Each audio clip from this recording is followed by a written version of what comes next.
session. Tired, had enough. But there you go. This one is for you, Gary, in England. Lots of people ask about the half step standing. We showed that, the half step standing for boxing. But I've also been asked, what about kickboxing, karate, traditional martial arts, half step? What do you mean, how does it work when it comes to kicks or kicking distance? So we already know, don't we, about find your distance with your hands and then a half step back. It's as simple as that. You're in a half step. So if you're ever only half step away from your opponent, you're keeping them under pressure. You know that you're only ever that little half step away from getting in on them. And if you understand how your shoulders work, you're in on them anyway. That's another story, that's all. Definitely think that's a bit more technical. So just put your feet somewhere. So the same works, doesn't it, for your feet. So, little example, you find your distance with your hands, and then you find your distance with your back leg front kick, Mai-Geri, whatever you call it in your art.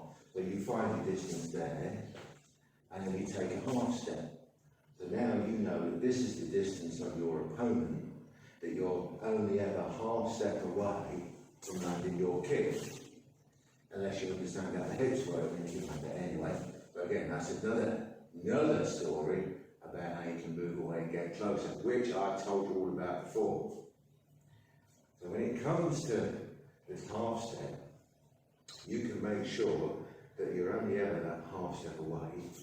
You can be advancing on and keeping on the pressure to moving back.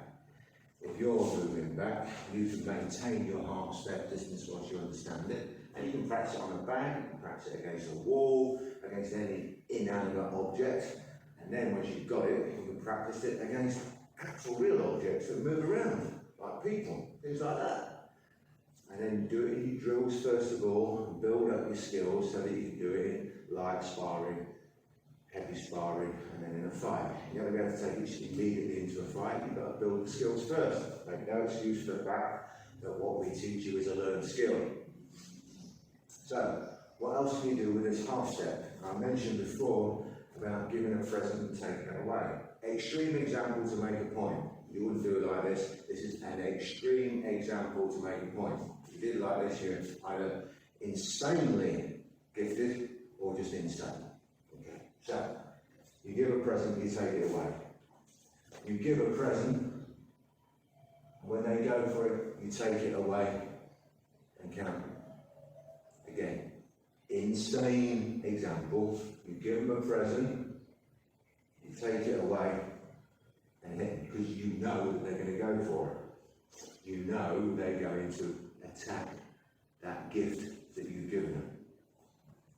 Right?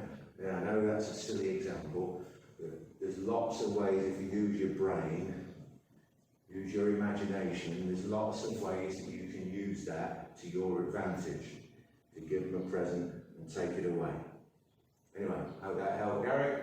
Catch you later. Oh, by the way, if anybody likes this stuff, you can also comment on it. And if you don't like it, if you think it's a bag of old bollocks, you can comment on that as well, because I don't care. I know I'm right. When I say something, there's another one, alright? When I teach something, it's because I know it works, and I can prove it works, and more to the point, I can get you to prove it to yourself that it works, which is far more important than me knowing it works, is making sure that you can prove to yourself that it works. So when I talk about things like pads is bollocks and like that, the way I prove that the way people are doing it is bullshit. If they don't like it, prove the way I said it is bullshit if you don't like it. How about that? There you go. Anyway, off you go. Subscribe, like, whatever you do. You know the drill. Later.